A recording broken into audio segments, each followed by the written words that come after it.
¿Qué tal, compañeros? Continuando con nuestra temática de los ecosistemas, vimos en la presentación anterior los ecosistemas terrestres. Vamos a hablar ahora sobre los ecosistemas acuáticos y los mixtos. En el caso de los ecosistemas acuáticos tenemos dos grandes grupos que debemos distinguir con facilidad. Uno es el caso de los ecosistemas marinos, eh, que incluyen océanos, mares, marismas. Y el otro es el de los ecosistemas de agua dulce. En este caso tenemos los ríos, eh, lagos y también el caso de los pantanos. También los pantanos pertenecen al grupo de los ecosistemas de agua dulce. En el caso de los ecosistemas acuáticos marinos, tenemos que la distribución de los organismos en los océanos es mucho más uniforme que en los continentes, ¿verdad? En el caso de los, por ejemplo, el caso de los ecosistemas terrestres. Eso es una diferencia muy importante. Eh, y también en el caso de los océanos se pueden diferenciar zonas. Muchas veces esas zonas van relacionadas a los niveles de profundidad. Los niveles de profundidad están relacionados, por ejemplo, a qué cosas o qué elementos. Niveles de luz que penetran a cierta profundidad, la presión también a la cual están sometidos por ejemplo, la fauna en ese caso, ¿verdad? Sabemos que a mayor profundidad las presiones son mayores, ¿sí? La presión está relacionada en caso de mecánica de fluidos, por ejemplo, a la densidad del fluido y a la profundidad, ¿sí? Esas serían las dos variables importantes para la presión, analizar la presión que se ejerce en un área determinada o a una profundidad determinada. Fíjense el caso de las zonas que están mencionadas aquí. Tenemos la pelágica que va de 0 a 200 metros, la abacial que va de 200 a 2000 metros y la abisal que va de 2000 metros en adelante.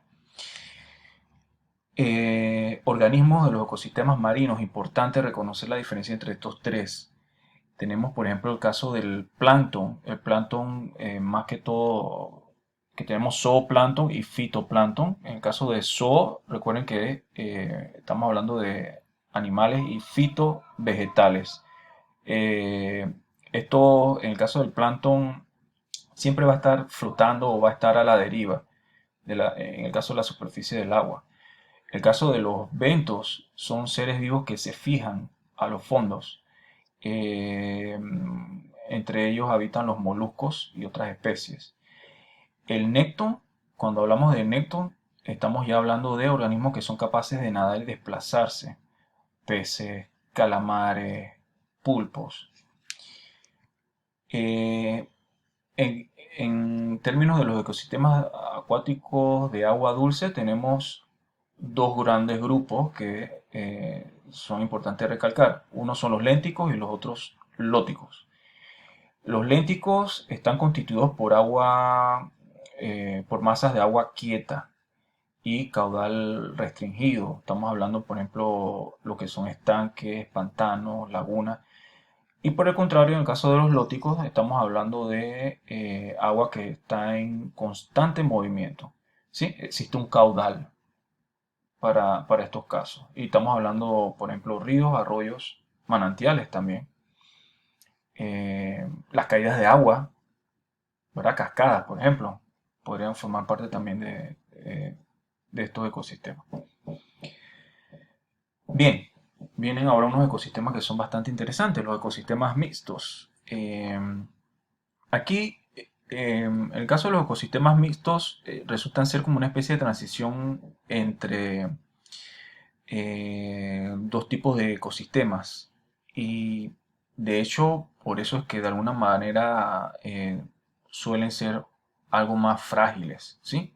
La flora y fauna de esas áreas suele ser frágil, porque resulta ser como una especie de zona intermedia. Y ahora vamos a comentar algo sobre todo el caso, por ejemplo, de los manglares.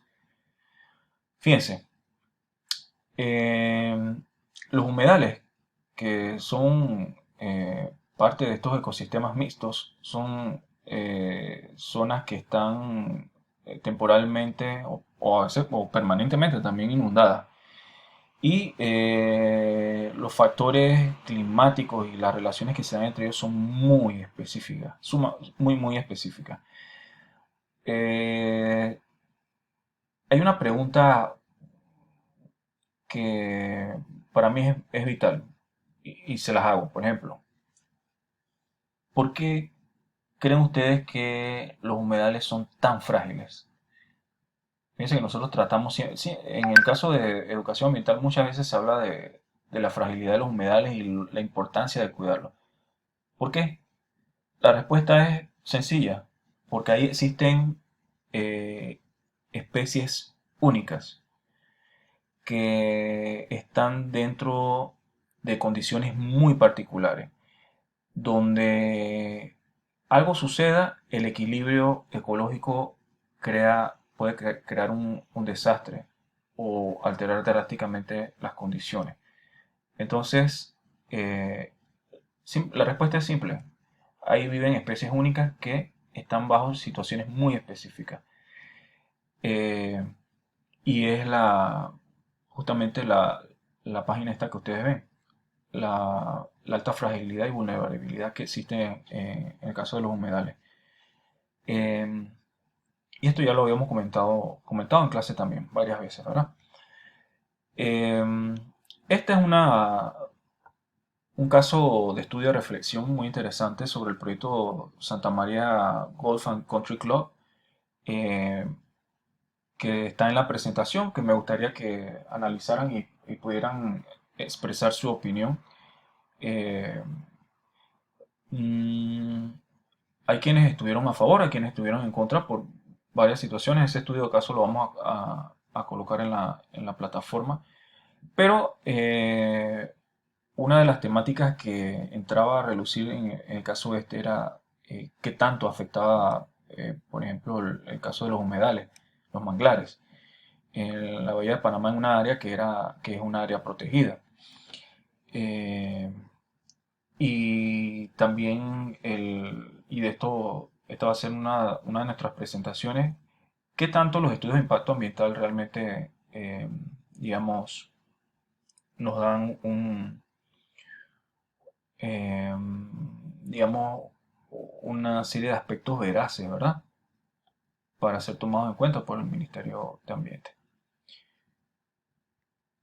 En el caso de las costas, que es otra de estas áreas, ecosistemas que son de área de transición, en nuestro país son muy importantes. Panamá tiene gran cantidad de área de costa. Por eso que es también importante la preservación de las mismas. Em, las costas que están entre suelo firme y el mar también tienen una serie de temas muy importantes aquí en Panamá, por ejemplo, y que hace mucho tiempo, por ejemplo, de los años 80, recuerdo que tenemos el tema de la extracción de arena, eh, que al final, por ejemplo, el exceso de extracción de arena crea una serie de problemas bastante serios para el caso del ecosistema. Probablemente uno de los ejemplos que yo pueda recordar así es el área de Punta Chame. El caso del área de Punta Chame, pues un área donde se dio gran cantidad de extracción de arena para los años 80. Eh, Así que es algo que debe regularse con mucho cuidado.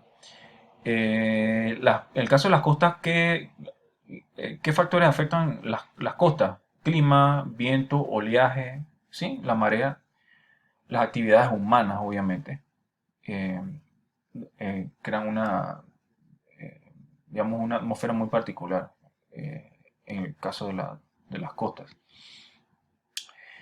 Eh, Esto es una pregunta, reflexión, eh, digamos, ustedes podrían mencionar algunas situaciones que afectan nuestras costas aquí en Panamá y otros países y qué medidas podrían tomarse.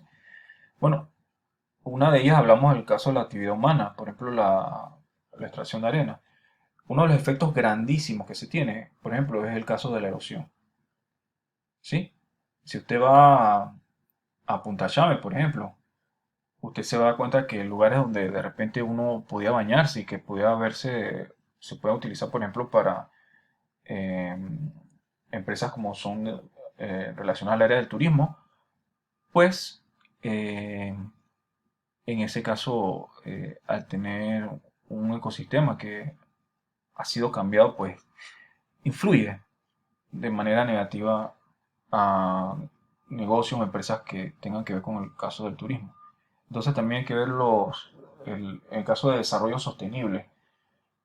Hoy podemos obtener algo de nuestro ecosistema, pero ¿qué pasa mañana?